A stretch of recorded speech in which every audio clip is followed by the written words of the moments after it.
My dear students, now we will see about the types of ovules. Ovules are classified into several types. There are two types of classification.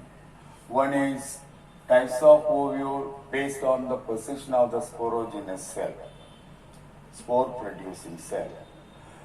Based on this position of the sporogenous cell, there are two types, tenuinusolate type and second one is crossinusolate type.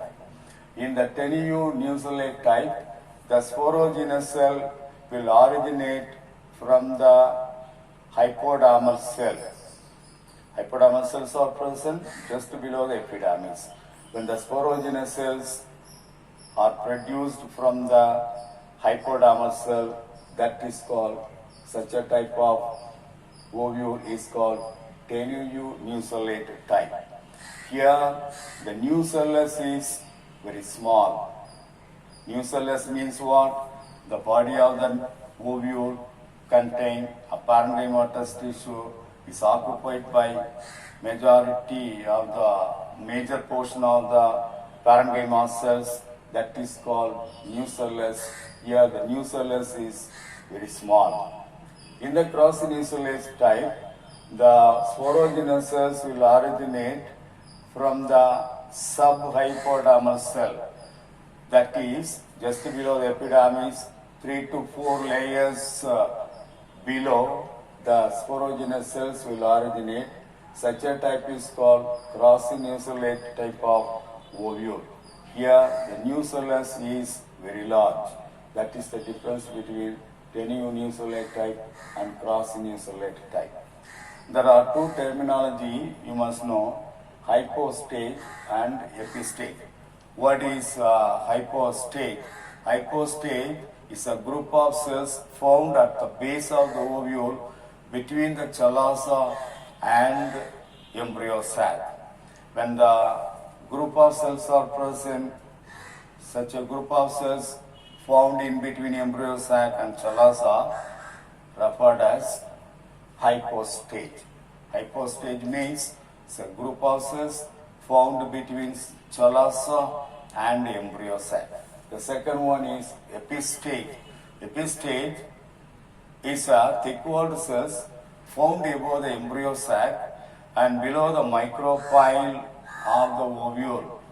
When a group of cells, thick-walled cells present between the micropyle and the embryo sac of the ovule, that is called epistate. Come to the main types of classification of the ovule. Based on the orientation, form and position of the ovule, there are 6 main types of ovules classified. One is orthotropous ovule, second one is anatropous ovule, third one hemianatropous ovule, fourth one campylotropous, fifth one amphitropous ovule, sixth one cercinotropous ovule. Come to the first type. First type is orthotropous ovule. In the case of Piperaceae, Polygonaceae, the members of the Piperaceae, the members of the Polygonaceae, you can see the orthotropous ovule. Orthotropous ovule is the most primitive type of ovule. Here the micropyle is in the distal end. At the top you can see the micropyle. The funicle, chalaza and micropyle, they are oriented in the same straight vertical line, and that is the orthotropous ovule. Here the main point is micropyle, the funicle and the chalaza lie in one straight vertical line. So that is the orthotropous ovule. The second one is anatropous ovule.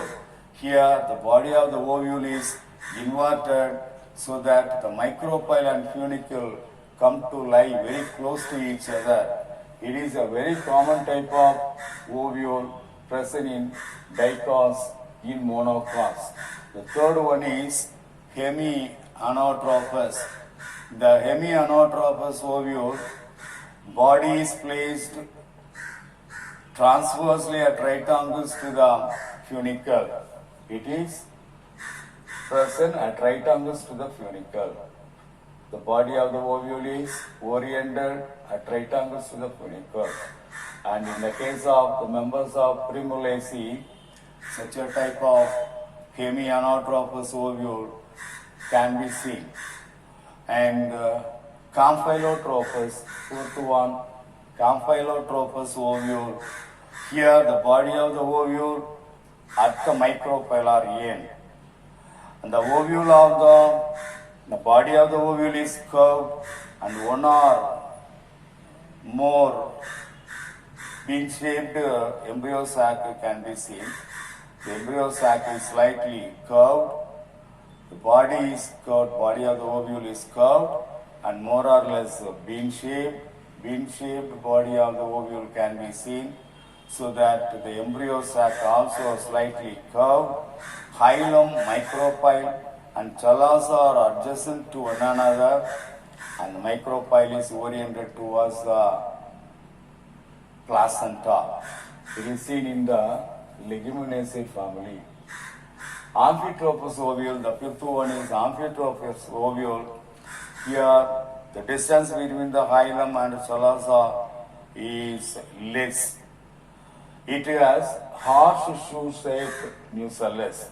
Nucellus is horseshoe-shaped because of the orientation of the ovule. The ovule, body of the ovule is curved.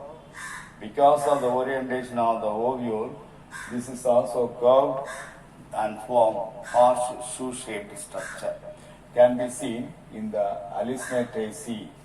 Sixth one, Cercinotropous ovule. This is the last ovule. Here the funicle is very long and it surrounds the body of the ovule. This is the funicle, that is a long stalk, very long funicle that surrounds the ovule completely. So this is the Cercinotropous ovule, can be seen in Cactaceae. That's all.